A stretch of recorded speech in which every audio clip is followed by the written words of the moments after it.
Bueno, como decía Mario, yo soy Jesús Pérez, el jefe de la unidad de KRD, y voy a presentar de manera más o menos resumida algunos aspectos relevantes que quise destacar de los que están relacionados con la unidad de GRD. Bien,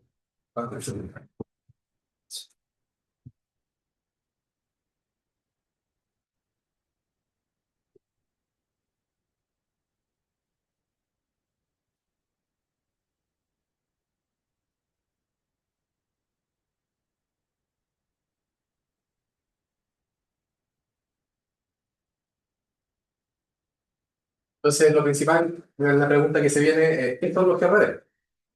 Entonces, para saber qué son los GRD, lo más interesante es que es un sistema de clasificación de pacientes. Un sistema de clasificación de pacientes. Esa es la pregunta de la es importante, ¿ya? Y que agrupa, según la similitud clínica e el isoconsumo de recursos. Por ejemplo, los pacientes que tienen características clínicas similares, aunque tengan diagnósticos distintos, los va a agrupar en un determinado GRD. Y también implica que tiene que tener un consumo de recursos similar también, en la atención de esos pacientes, ¿ya? Y utiliza en la codificación la clasificación internacional de las enfermedades, la CIE-10, para asignar los diagnósticos, y la CIE-9-MC del tercer volumen, que es para asignar los procedimientos que se realizan a los pacientes. Ahora ya existe la CIE-11, así que esto está como bien antiguo y hay diagnósticos que ahora ya no se consideran de la misma forma, con el tema de la transexualismo y esas cosas, por ejemplo. Pero es la versión que nosotros utilizamos, y los GRD están construidos en base a eso.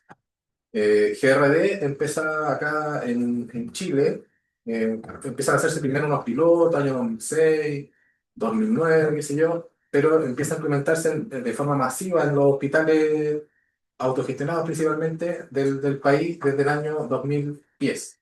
Ahí comienzan a nacer las unidades GRD. Al principio no se generaba ningún indicador ni nada, porque solo se estaban implementando y se estaban armando. Y ya desde el año 2015 empieza a monitorearse algunos indicadores y empieza a GRD a tener una mayor cantidad de codificación de la producción hospitalaria. Y en un principio, por ejemplo, en el año 2010 se codificaron algunos casos hospitalizados, después se fueron agregando cirugía mayor ambulatoria, hospitalización en urgencia y hospitalización en diurna. Entonces, desde el año 2015 se estaban codificando esos cuatro tipos de actividad, ¿ya? Los GRD también son una herramienta de gestión que nos permite medir, evaluar y hasta cierto punto controlar la actividad hospitalaria a través de los indicadores que se puedan ir generando desde él. Nos permiten entonces conocer nuestra producción y casuística hospitalaria y sus niveles de severidad.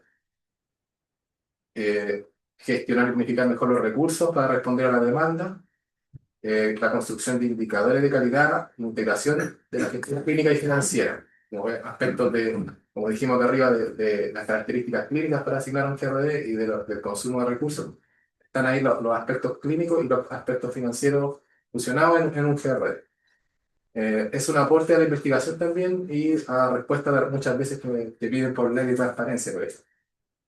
Los principales indicadores que se pueden extraer de los GRD están los indicadores de producción, como los egresos, por ejemplo, hospitalarios, de la cirugía mayor ambulatoria, de los distintos tipos de actividades que les dije recién, las unidades de producción hospitalaria. ¿Qué es la unidad de producción hospitalaria? Las unidades de producción hospitalaria son la suma de todos los pesos GRD. Entonces, por ejemplo, yo quiero decir, ya, los pacientes hospitalizados, ¿cuál es el peso GRD medio? El peso GRD medio está en 1,136. Pero, ¿y cuántas unidades de producción hospitalaria tuvimos? No, tuvimos 11.000 unidades de producción hospitalaria. Entonces, eso quiere decir que es la suma de los pesos GRD de todos los pacientes que se hospitalizaron y de los eventos hospitalarios que hubieron. Entonces, esa es la unidad de producción hospitalaria. Entonces, uno cuando quiere aproximarse a si el hospital requiere una mayor cantidad de recursos o menor cantidad de recursos, uno tiene que ver la unidad de producción hospitalaria. Si tenemos más unidades de producción hospitalaria, es porque estamos aumentando la producción, aunque los egresos nos dicen la cantidad de pacientes que tenemos, pero la unidad de producción hospitalaria nos dice la cantidad de recursos que se necesitan para la atención de esos pacientes. Entonces podemos tener más egresos de repente en alguna especialidad, por ejemplo, ginecología y obstetricia puede tener más egresos que neurocirugía, a lo mejor, estoy inventando, pero a lo mejor neurocirugía tiene más unidades de producción hospitalaria, a pesar de tener menos egresos. ¿Por qué? Porque sus pacientes son de un mayor nivel de complejidad y tienen un peso GRD mayor. Entonces van a tener en suma de todos esos pesos GRD a unidades de producción hospitalaria. Hay otros indicadores de eficiencia, por ejemplo, como el IEMA, el IF, la estancia media, la valorización de los excesos de estancia de los aularios superiores, que es un indicador que se monitoreó el año pasado, que lo construyó la unidad de planificación y control, y que junta ahí la valorización de los excesos de estancia que tienen los pacientes ovularios superiores. Después vamos a ver específicamente eso. Y las estancias evitables inline, y también ahí se generan algunos indicadores para ver eso.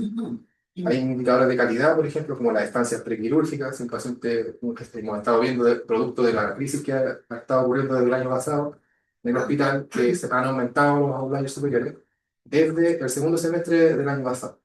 Entonces, el primer semestre del año pasado, de hecho, nosotros teníamos un porcentaje de ovularios superiores del 4,9. Estábamos cumpliendo con la meta que mostró Daniel, ¿cierto?, del 5%. Y tener un porcentaje menor al 5%. Estábamos completos. Llegó el segundo semestre, la crisis, y nos fuimos con el porcentaje de ovularios superiores capaz de 6, 7, y no hemos bajado ahí. Entonces, ese indicador ha disminuido bastante y el principal, no sé si decir responsable, pero la especialidad que más está asociada a tener más ovularios superiores es traumatología.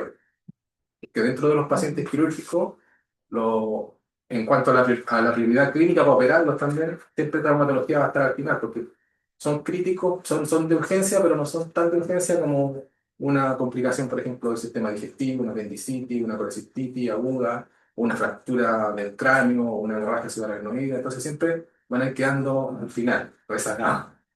Pero igual es un llamado de atención porque hay que mejorar la gestión para ir disminuyendo en algunas especialidades, enfocarse e ir mejorando esos indicadores. Vamos a ver entonces el siguiente. Acá se dice que en el año 2009, ¿cierto? Hay una implementación como piloto del GRD en 20 hospitales públicos de mediana y alta complejidad. En 2010 acá nosotros codificábamos hospitalizados y la unidad de GRD dependía de la Subdirección de Gestión Asistencial.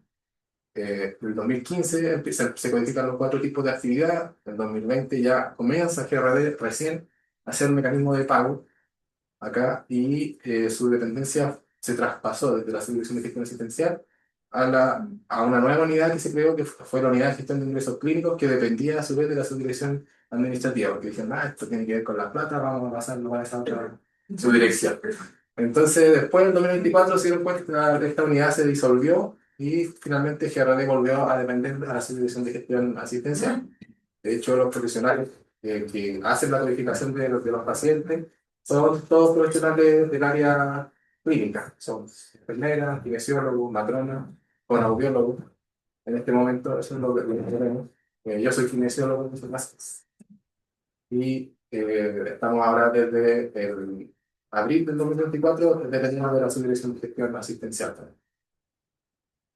La- hay temas relevantes en cuanto a la calidad de los registros clínicos necesarios para mejorar los GR. Entonces, es importante el conjunto mínimo básico de datos. ¿Qué es el conjunto mínimo básico de datos? Son todos los datos, en resumen, que uno encuentra en el informe estadístico de egreso hospitalario. Eso es lo que conocen todos. Entonces, le dije, ya, aquí pasamos de eso a esto y ahí es más fácil de entender. Sin embargo, el conjunto mínimo básico de datos en el informe estadístico de egreso hospitalario está como más resumido en cuanto a los diagnósticos y a los procedimientos y tiene poquita información y muchas veces incompleta o errada.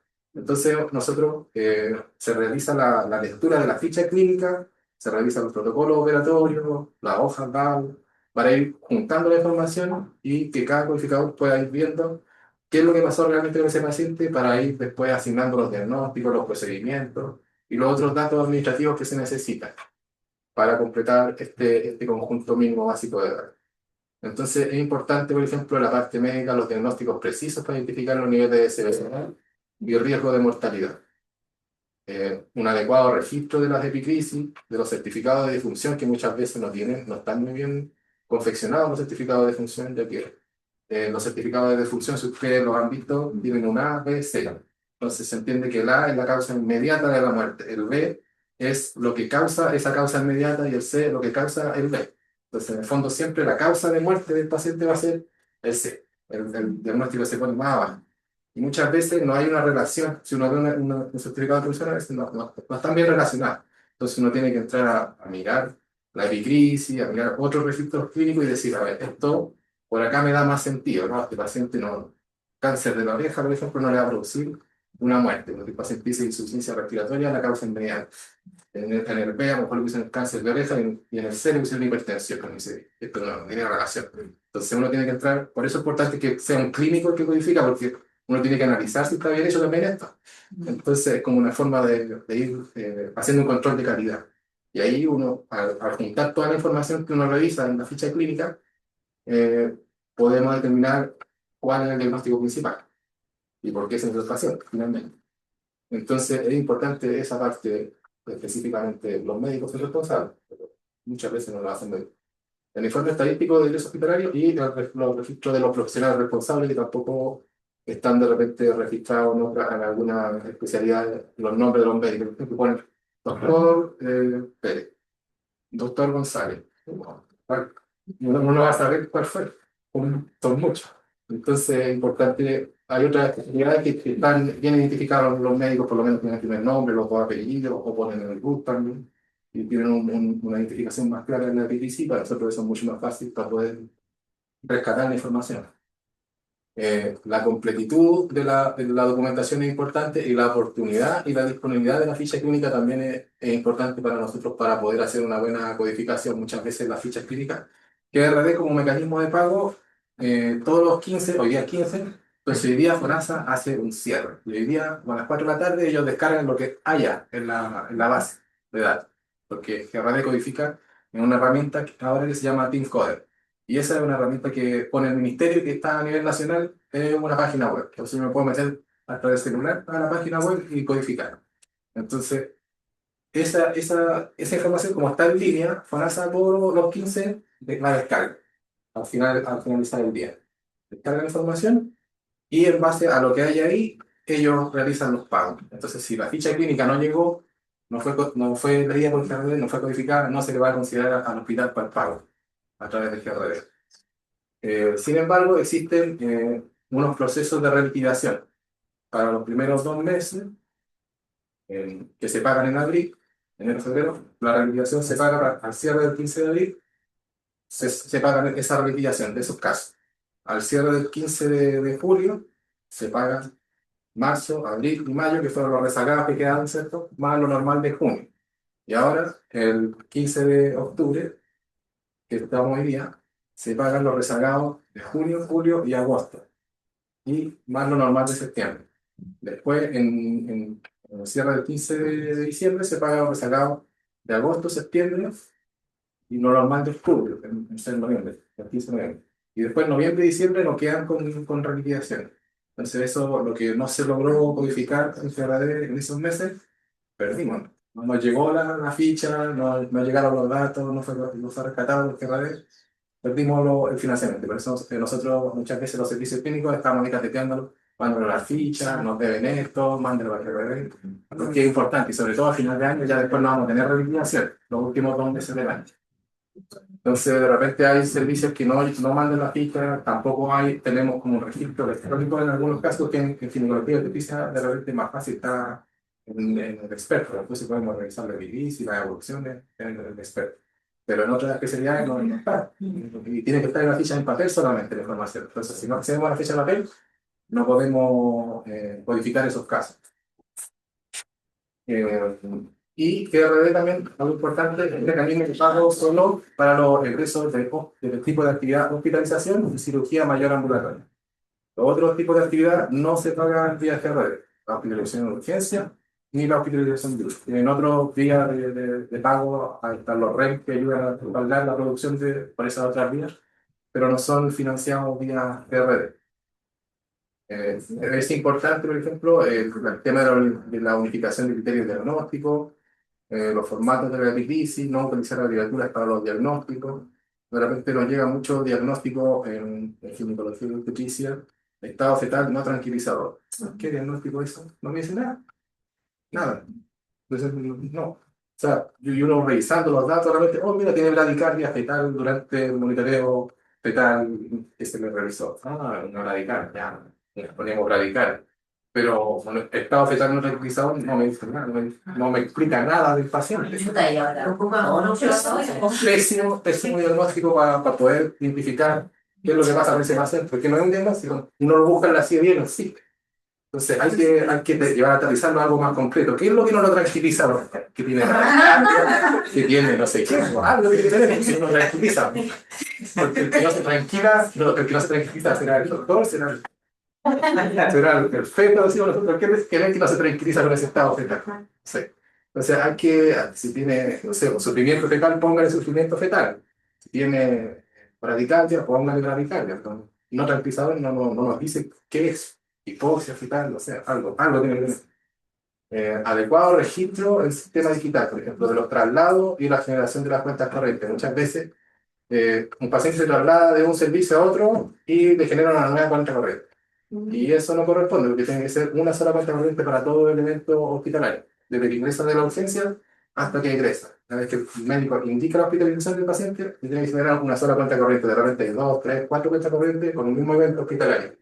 Entonces, ¿qué tenemos que hacer nosotros? Fusionar todo ese evento y considerar solamente la primera cuenta corriente. Y todas las otras cuentas corrientes que se generaron, considerarlas dentro de un solo evento, al momento de hacer la codificación. Cuando los pacientes, es importante en este momento de las cuentas corrientes, cuando los pacientes se trasladan a hacerse un procedimiento a otro lado y después regresan, si van y vuelven el mismo día, calendario, el mismo día calendario, se considera un procedimiento externo y no se considera que son dos eventos, es una sola vez. Pero si el paciente pasa de un día calendario al otro día calendario, ya se considera que son dos eventos. Entonces ahí sí hay que crearle la otra cuenta corriente porque es otro ingreso. Y si genera otra cuenta corriente, es otra hospitalización y por lo tanto es otro pago por TRD. Cada evento se paga por TRD. Entonces si el paciente se fue al freaking y después volvió, porque se fue a entrar al marcapaso, por ejemplo, y volvió al otro día, ya son dos cuentas corrientes para esos pacientes. Es importante mejorar, por ejemplo, la asignación. Ah, y lo otro de los traslados también es importante porque de repente nosotros vemos un paciente adulto que en el sistema experto egresa desde la cama de la UEI. Entonces, no, hay que codificar bien, pues si egresó de la UEA, póngale UEA, no en una cama de la UEI. Entonces, cuando se hace el registro en el sistema abierto, siempre es importante dejar el registro correcto de las camas, fijarse que estén bien los traslados, para no generar confusiones después. Mejorar la asignación de los códigos CONASA registrados en pabellón. Ya, esto es importante, por ejemplo, en el REM A21, parece que me lo puse, 21A, que da la cantidad de cirugía mayor programada que se realiza, como por ejemplo las conizaciones cervicales, están dentro de la cirugía mayor programada, ¿no? Y se reportan en A21. Pero también, por ejemplo, hay algunos procedimientos que son extracción de dispositivos intrauterinos y le ponen de repente código FONASA de miomectomía, que es una extracción de un DIU. Es otro código FONASA para la extracción del DIU, no de miomectomía, porque si es miomectomía, la estadística va a mirar esto y va a decir, ah, es una cirugía mayor, y ellos van a poner cirugía mayor. Y GRD lo va a mirar y va a decir, se equivocaron en ponerle la asignación del código y corresponde a una hospitalización diurna porque el paciente viene y se hace un procedimiento, no se hace una cirugía. La extracción del DIU es un procedimiento, no una cirugía, entonces ahí empiezan a generarse nuevas diferencias. Por ejemplo, la semana pasada, el viernes, recibí un informe desde el MINSA que mandaron a todos los hospitales que tienen diferencia en la producción de SMA a través de los GRD y del RED. Entonces, el GRD en algunos hospitales, por ejemplo, nuestro vecino, el Frigio, que yo estaba preocupado siempre de mandarlo de correo a pabellón, que sea, tratando de que corrijan este ingreso para que cuadremos. Nosotros teníamos una diferencia neta de 30 casos. Y en el FICE, por ejemplo, tenían 907. No. Entonces uno dice, bueno, pero eso es ¿por qué? Porque no hay una adecuada consistencia de la información. Entonces, cuando GRD lee una cosa, lo interpreta de una forma, y cuando lo ve en estadística para los reportes de red, lo interpreta de otra. Y eso es porque, normalmente, porque los datos que están registrados, el código FONASA, no tiene una consistencia con lo que se realizó realmente y lo que está escrito en el protocolo operatorio. Y por eso es importante tener una buena consistencia de la información. Eh, Es importante la gestión y la regularización oportuna de la situación previsional y la asignación de RUT, especialmente los pacientes extranjeros o en los casos de los recién nacidos también es importante que tengan RUT, porque si no tienen RUT, si no tienen previsión regularizada, esos pacientes no, FONASA no lo va a pagar. Entonces FONASA cuando descarga la información y revisa, dice, a ver, ¿el paciente tiene RUT? Sí, ya, si tiene RUT, paga. ¿Tiene previsión? ¿Es previsión FONASA? Sí, ya, lo pagamos entonces. No es FONASA, es ISAPRE, no lo pagamos entonces, no nos pagan los ISAPRE. Si es DIPRECA, Carredena, qué sé yo, cualquier cosa que no sea FONASA, no lo van a pagar. A menos que sea un paciente, por ejemplo, PRICE, porque PRICE es una ley, ¿cierto? Pero sufren víctimas, son víctimas del Estado. Entonces es un programa de reparación para las víctimas y tienen por ley el derecho a ser atendido de forma gratuita en toda la red pública de salud. Entonces los PRICE, aunque sean la revisión que sean, FONASA también lo va a pagar porque son ley PRICE. Pero tampoco hay que ponerle que son ley PRICE pacientes que no son ley PRICE. Porque eso después FONASA lo usa, lo revisa, a ver si es verdad o no. Entonces es importante poner también la ley cuando corresponde. Eh, con respecto a esta información. RUT y previsión importante para el pago de GRD. Si no, los pacientes que no se pagan a través de GRD los tienen que recaudar en recaudación. ¿Puedo hacer una consulta? ¿Sí? Referente al punto anterior, eh, que no ensamblan las codificaciones. ¿Ustedes eso lo preparan? ¿Cómo que ensamble? Me refiero a los códigos de las prestaciones. Los códigos acá Eso, sí. Eso usted cuando llega a GRD, usted lo puede reparar. Nosotros no lo O reparamos. sea, esa plata se pierde. Nosotros los códigos FONASA, no, porque la cirugía mayor ambulatoria se paga a través de GRD. Entonces, si GRD dice que esto es una cirugía mayor ambulatoria, se paga desde FONASA, independiente del código FONASA que tenga. Pero después, como en la calidad de los datos, cuando ellos revisan el REM 21 y lo cruzan, que es la cirugía mayor ambulatoria, la cruzan con lo que está codificado en GRD, ellos dicen, pero mira, no cuadra, no hay consistencia de la información. Entonces, eso simplemente es un indicador de mala consistencia de la información. Pero lo que se reporta por GRD, eso es lo que se paga, finalmente. ¿Sí? Yo tengo otra consulta. En nuestro caso, que nosotros tenemos pacientes de cirugía mayor ambulatoria, que por alguna razón, ya sea por indicación médica o la dentista, la paciente tiene que quedar hospitalizada. En lo que es la parte de hospitalización, se hace un cambio en el sistema a sistema experto. ¿Esas dos se cruzan, se juntan o quedan como dos eventos separados? Llega la ficha clínica, nosotros leemos la ficha y vemos, y dice el paciente se traslada y se deja hospitalizado. Entonces nosotros consideramos eso un egreso hospitalario. Entonces pasa de ser una cirugía mayor ambulatoria a una hospitalización. Y eso es bien frecuente, de repente pacientes con una microdectomía, por ejemplo, y tienen un sangrado más o menos importante y lo dejan al otro día, le hacen otro procedimiento, qué sé yo, para controlar eso. Entonces, toda CMA que pase a hospitalización se considera hospitalizado. O incluso si viene a hacerse un procedimiento de repente y pasa a hospitalización, se considera hospitalizado. De repente los pacientes que están con cáncer y vienen a instalarse el catéter cronizado ahí por el doctor Teichenmann o por Benjamín Pereira, sí, ¿verdad? Después de instalarse el catéter, de repente se le hacen lo dejan hospitalizado al tiro y luego le hacen la quimio. Entonces, al final, ese evento queda como un solo evento, queda como una hospitalización, porque es una CMA, pero para que sea ambulatoria, el destino al egreso del paciente tiene que ser la casa, tiene que irse para el domicilio. ¿Eso también que le hagamos el alta y después un ingreso nuevamente? Sí, porque la CMA tiene una cuenta corriente que va distinta a la cuenta corriente de los hospitalizados. La cuenta corriente de los hospitalizados va por un lado, que es hospitalización de urgencia y hospitalizado. Entonces, la hospitalización de urgencia que pasa a hospitalizado no se le crea otra cuenta. Es una sola cuenta, porque es hospitalizado. Pero la CMA se registra por otra vía. Entonces, siempre que una CMA pasa a hospitalizado, siempre hay que crearle la cuenta corriente de hospitalizado. Sí, eso está bien. ¿Quedó clara esa parte? Sí. Sí. Aquí están, entonces, cómo se asigna el GRD. Entonces, ya es un sistema de clasificación de pacientes que agrupa las características de ese consumo de recursos y similitud clínica. Entonces, ¿Cómo se va a asignar? ¿En qué GRD va a quedar un paciente? Lo primero que tiene que ver el sistema es si es un paciente hospitalizado, ya sea hospitalización o hospitalización en urgencia, o si es un paciente ambulatorio, una hospitalización diurna o una cirugía mayor ambulatoria. Dentro de la hospitalización diurna están todo lo que son la cirugía menor y todos los procedimientos ambulatorios significativos que se hacen los pacientes: quimioterapia, radioterapia, endoscopía, biopsia, eh, hemodiálisis, que vienen a instalarse, a pasarse, no sé, antibiótico ahí en la sala de hospitalización diurna o algún otro procedimiento que requiere un manejo especializado. Si el paciente viene a hacerse una consulta o un control o una curación, eso ya no es una hospitalización diurna, es solamente un control, ¿no?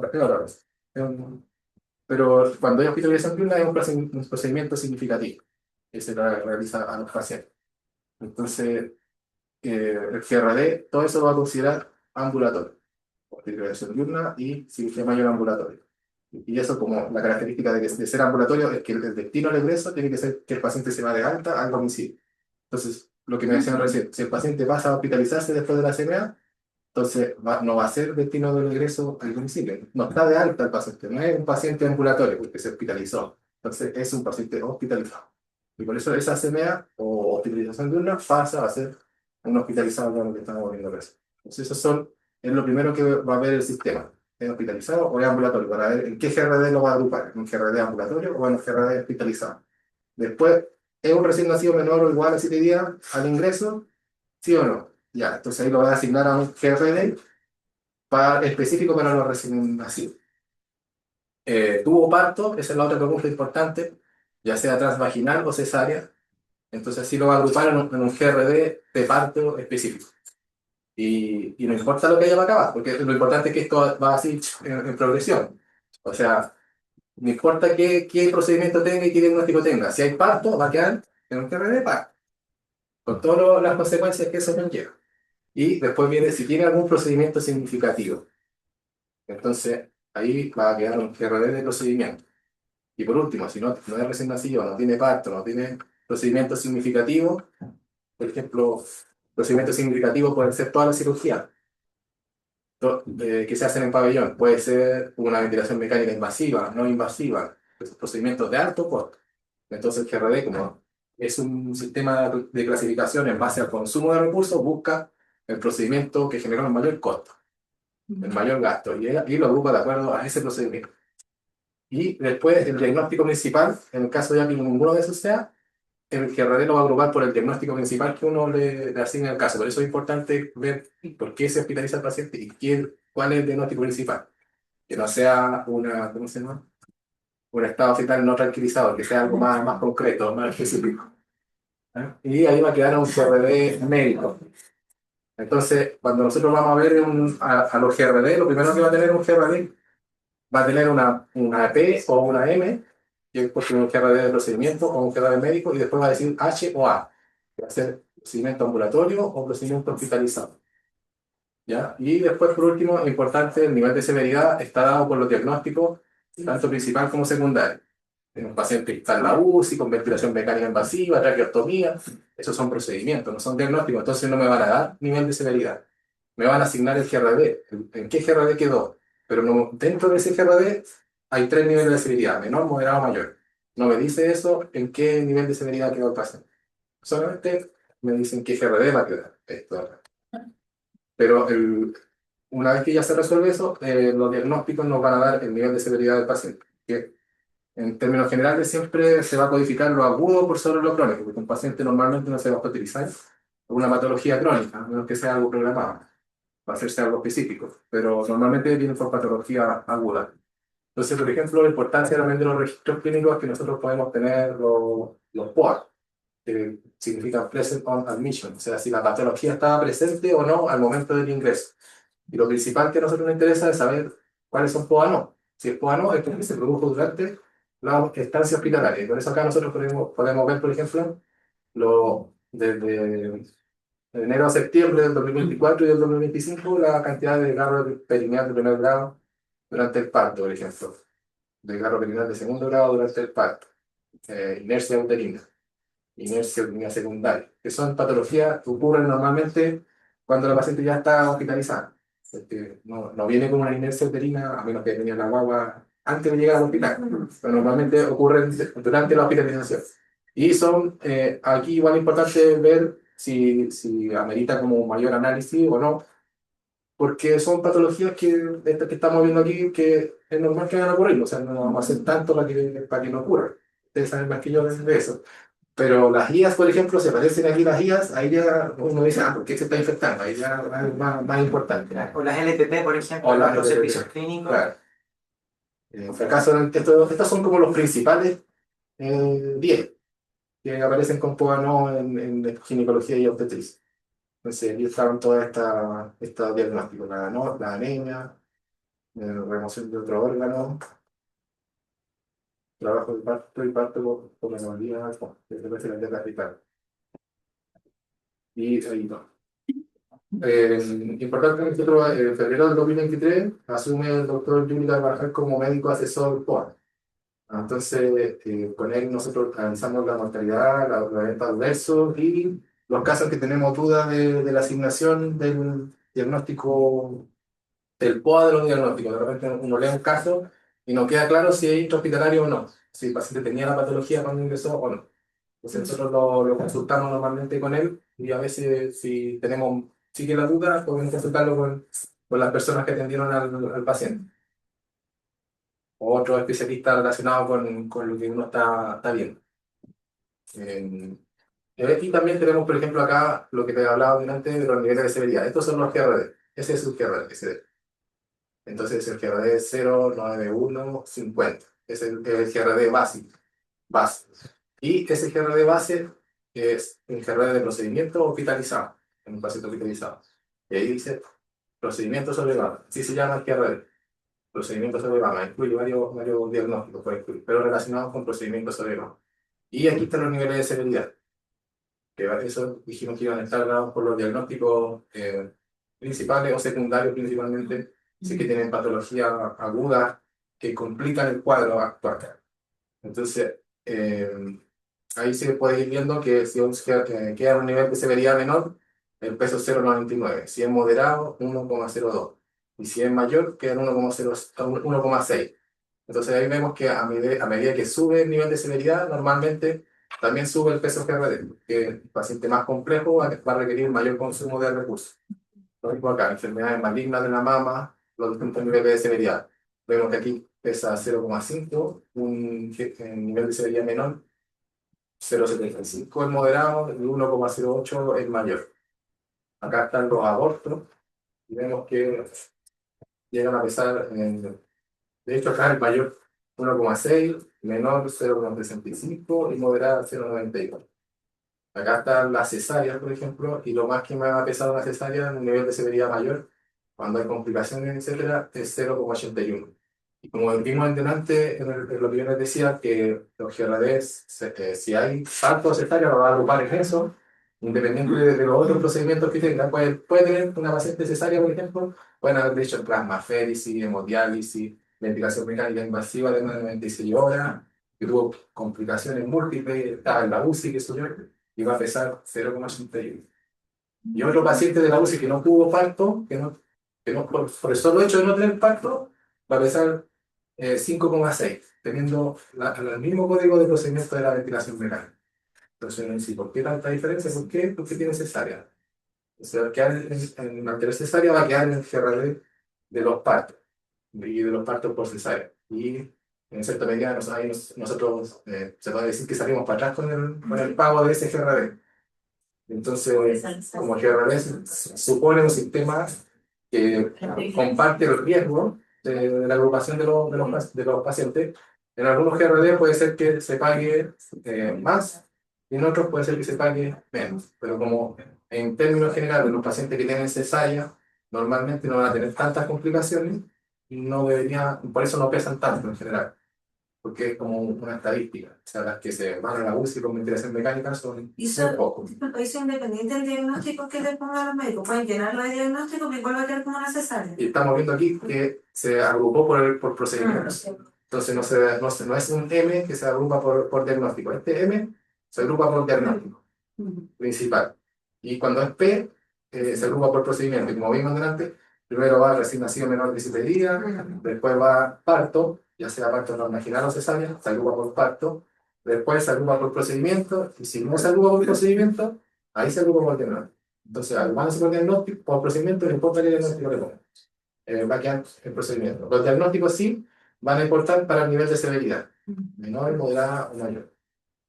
Y aquí están los partos vaginales, pues, que eso es lo que también van a pesar los partos menor, el nivel de severidad menor, el nivel de severidad moderada y el nivel de severidad mayor. Me llama la atención que incluso el nivel de severidad mayor de la cesárea es menor en peso PRD que el nivel de severidad mayor del parto vaginal, con esterilización o dilatación del grado. De hecho, el aborto tiene... El aborto llama la atención. Sí, pues. Y el aborto acá tiene un peso mayor, mayor a la cesárea y a los partos. ¿Ven? Entonces, eso es porque los GRD lo agrupan así. Entonces puede ser a lo mejor que acá gastamos más plata, por así decirlo, pero acá recibimos más recursos. Entonces el ejemplo que le daba recién, de que un paciente de acá gastó mucho más que lo que aparece ahí, pero se está compensando con actores. Pues, en términos generales. El informe estándar de actividad hospitalaria, no sé si le llega acá a varios. Algunos sí, pero no, la mayoría no. Ah, si quiere, después me pueden mandar a los que me faltan y yo los puedo agregar ahí Ya. al listado para que tengan acceso a esta información. Entonces, las comparto. Sí, no, sería ideal que llegara directo. Sí. Entonces, aquí tenemos los tipos de actividad que les decía, que aparecen en el informe estándar: la hospitalización, la cirugía mayor ambulatoria, que son los que se pagan a través de GRD, la hospitalización en urgencia y la hospitalización diurna. En el caso de la hospitalización diurna, nosotros tenemos un retraso en la codificación de eso desde el año 2024. No, como no tenemos tanta gente en GRD para codificar, tenemos un retraso importante de este tipo de actividad, que es la codificación principalmente de la quimioterapia y la radioterapia. Entonces, eso no vamos al día. Como no se paga por GRD y no hay indicadores desde GRD que se monitoreen por el ministerio relacionado con esto, lo dejamos ahí en el último lugar. Esto sí nos preocupa más tenerlo, incluso en la hospitalización en urgencia, porque hay un indicador de locura que identifica a los pacientes que tienen determinados diagnósticos en la urgencia y en la UCI de los hospitalizados. Entonces, lo identifica de acuerdo a sus diagnósticos para posibles candidatos a trasplante de órganos. Entonces, después, cuando procura, tiene que ver si los posibles candidatos que se reportan de acuerdo a los diagnósticos que están en GRD, ellos le hicieron la notificación o no. Eso sí, si hay una diferencia ahí, ellos tienen que tratar de mejorar su pesquisa de estos pacientes que pueden ser candidatos a trasplantes de órganos. Y por eso nosotros siempre le enviamos esa información a la encargada de procura, del indicador de GRD. Y si nosotros vemos aquí están los egresos, según tipo de actividad y por año de egreso. Esta es la especialidad de ginecología y obstetricia. Y ahí vemos que en el 2018, 2019, de enero a agosto, teníamos casi 3.000 ingresos y luego disminuyó 2020, 2021 con la pandemia, la menor cantidad. Después tratado de recuperarse un poco y estamos a la baja. Eso también está relacionado con la disminución de los partos, menor natalidad. Este es el peso medio GRD del 2018 al 2025 de ginecología y obstetricia y vemos cómo va en aumento. Ahora, yo he estado compartiendo últimamente un informe estándar por especialidad. Ahí uno elige la especialidad y aparecen, y todos los gráficos que hay asociados se actualizan con los datos de esa especialidad. Entonces ahí uno puede ir viendo todos estos indicadores. Acá está la norma MinSal que utilizamos actualmente, que es la del 2018-2019. La primera norma que se hizo fue el del año 2014. Entonces nosotros tenemos ya que esta es la segunda norma y ya estamos como en fecha, por así decirlo, de que vaya a salir una tercera norma. Entonces, si ahora ya estamos con muchos egresos horarios superiores de más de un 7%, que son los que quedan aquí, en el 5% de mayor estancia, de acuerdo a cada GRD, porque cada GRD, de acuerdo a su nivel de severidad, va a tener una serie de indicadores asociados distintos. Como vimos delante, el peso GRD, le mostré solamente el peso GRD, por GRD. Pero lo que cambia cuando cambia de nivel de severidad dentro de un mismo GRD, no solo cambia el peso GRD, sino que cambian todos los indicadores asociados. Entonces, un nivel de severidad, un paciente, por ejemplo, un nivel de severidad menor, va a tener una estancia media de 3 días, moderado de 5 días y mayor a lo mejor de 15 días. Y va a estar en el mismo GRD, pero en distintos niveles de severidad. Y por lo tanto, la estancia media para ese paciente va a ser distinta. Y el punto de corte superior, que va a estar por aquí, es desde el punto desde donde se empiezan a cortar los egresos ovularios superiores. O sea, el 95% de la gente está de aquí para abajo en la estancia y el 5%, de acuerdo a la norma, está de aquí para arriba. Entonces, si nosotros tenemos pacientes dentro de ese 5% de estancia de la norma, que lo indica un punto de corte superior que es específico para cada GRD y para cada nivel de severidad que tenga el GRD. Entonces, de ahí hacia arriba empieza a contar exceso de estancia de los ovularios superiores, que fue un indicador que nombró también antes la Daniela. Y la cantidad también de ingresos ovularios superiores. Y aquí están los ingresos inlier, que son los que están dentro de los que, dentro de los márgenes, que son que están menores al exceso, a los ingresos ovularios superiores, que, o sea, no consideran los excesos de estancia, y por lo tanto son pacientes inlier que están dentro de las líneas esperables o admitibles del 95%. Y dentro de esto están los inlier en el nivel medio, central. Entonces ahí se saca, por ejemplo, la estancia media inlier, que es normalmente con la que se trabaja, o el IEMA inlier, el índice de estancia media ajustada de los inlier que se puede ir monitorizando también en alguna especialidad. Entonces, el IEMA y el índice funcional normalmente se sacan con egresos que son inline, dejan fuera los ovularios superiores.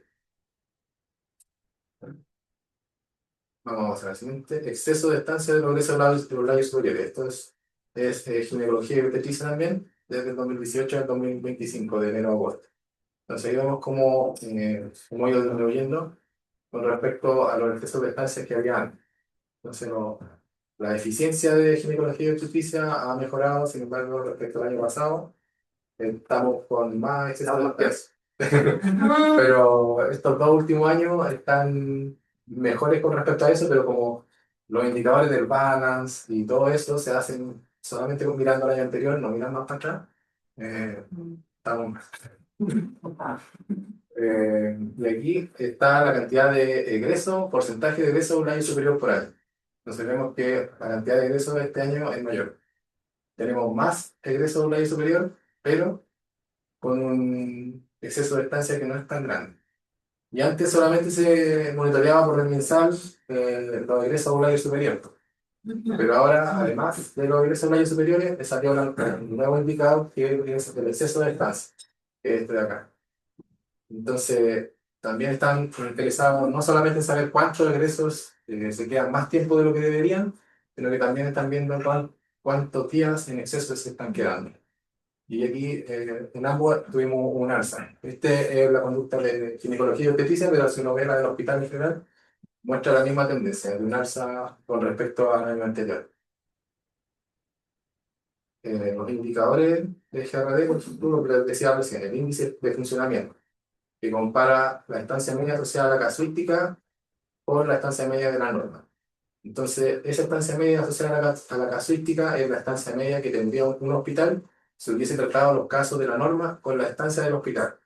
O sea, con nuestros valores de nuestro GRD es si nos hubiésemos puesto a la norma, con respecto a la estancia media de la norma. Entonces, este es como, no es como nuestra realidad de nuestros pacientes, sino que son los pacientes de la norma, pero con los indicadores de eficiencia que tenemos nosotros en nuestro hospital.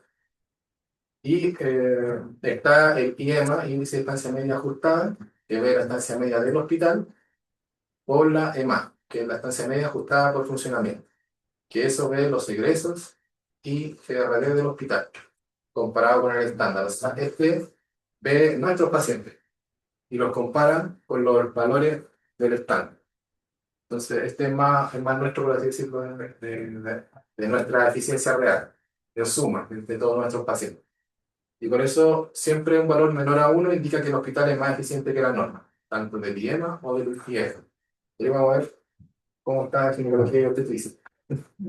Entonces acá vemos el índice de estancia media ajustada en naranjo, que está ahí casi en la línea del 1, un poquito más de 1 acá. Y ahí está el índice de funcionamiento, que ahí, ha sido más eficiente que la norma en estos últimos años. Pero también se muestra un alza respecto al año pasado. Entonces, cuando nos ven el balance, otros dicen, oh, mira, subió. No, no están mirando el histórico completo, pero eso es lo que se ve. Respecto al mecanismo de pago GRD para los hospitales públicos por FONASA, multiplica el precio base, que eso lo determina todos los años FONASA, de forma unilateral, y por lo tanto se multiplica después el precio, el pago por paciente va a ser igual al precio base por el peso GRD de cada paciente. Cada paciente que FONASA dice ya, este es válido para pago vía GRD, entonces le multiplican el peso de ese GRD por el precio base que ellos establecen. Por ejemplo, perdón, son en el caso necesaria y 2.000.000 por 0,8 Sí. y igual. Sí, eso. Y hay un pago adicional también en algunos casos que tienen ajustes por tecnología, que son algunos procedimientos específicos. Si algún paciente tiene codificado algún procedimiento y corresponde a ajuste por tecnología, se entrega un monto adicional.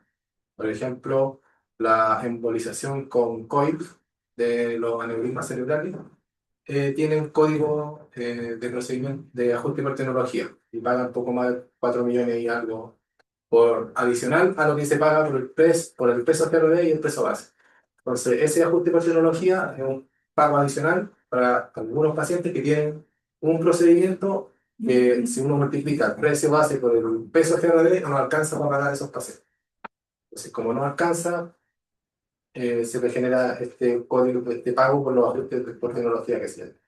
Y eso también está en los pacientes, por ejemplo, que tienen prótesis de cadera, prótesis de rodilla, fusión vertebral, lo que hace en traumatología, la escoliosis, o neurocirugía cuando hacen excisiones de disco intervertebral y ponen los cage.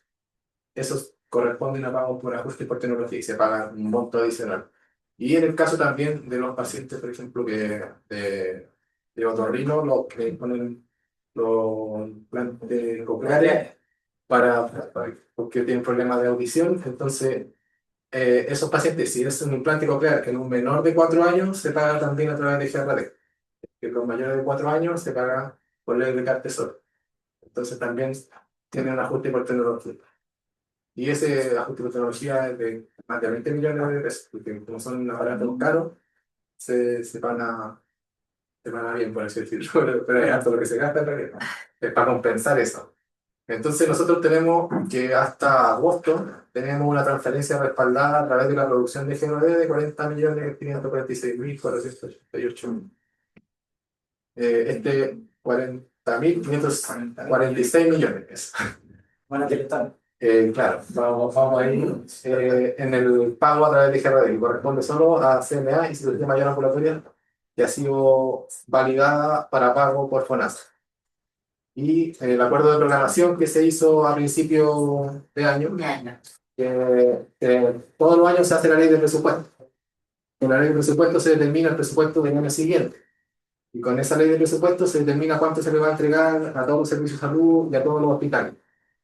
Y en base a eso, FONASA tiene que ajustar también a esa ley de presupuesto para hacer el cálculo de su acuerdo de programación que hace con el hospital. Y el acuerdo de programación lo hace FONASA y después le dice al hospital, venga a firmar. Tanto como de la palabra acuerdo, porque no hay mucho acuerdo, sino que ellos como que toman la producción que ha hecho el hospital y ellos estiman cuánto va a producir el próximo año el hospital y en base a eso ellos dicen le vamos a entregar tanta plata a través de GRD.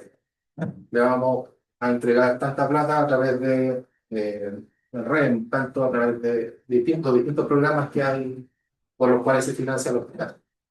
Entonces, ese es el acuerdo de programación anual. Si yo agarro estos 62.895 millones y los divido por 12 meses y saco un promedio ahí, mensual, Nosotros hasta agosto quedamos con una brecha entre lo respaldado por GRD y lo programado de 1.386 millones. Menos. ¿No? 1.386 millones menos que lo que deberíamos haber producido. Eso significa que estamos debiendo, por así decirlo, a FONASA la plata de este acuerdo de programación. Estamos produciendo menos que lo que deberíamos haber producido. Y el monto pendiente de respaldar vía GRD, que sería lo que nos queda septiembre a diciembre, estos 4 últimos meses, es de 22.348 millones. Ese es lo que nos queda, lo que nos falta. Y esa sería la presentación. No sé si quieren ver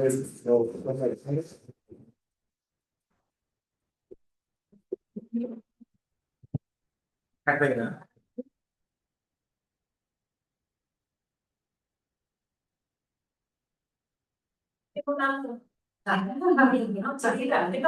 Que se finaliza, por ejemplo, una bolsa que se finaliza en la sala integral, esa parte de camas de urgencia.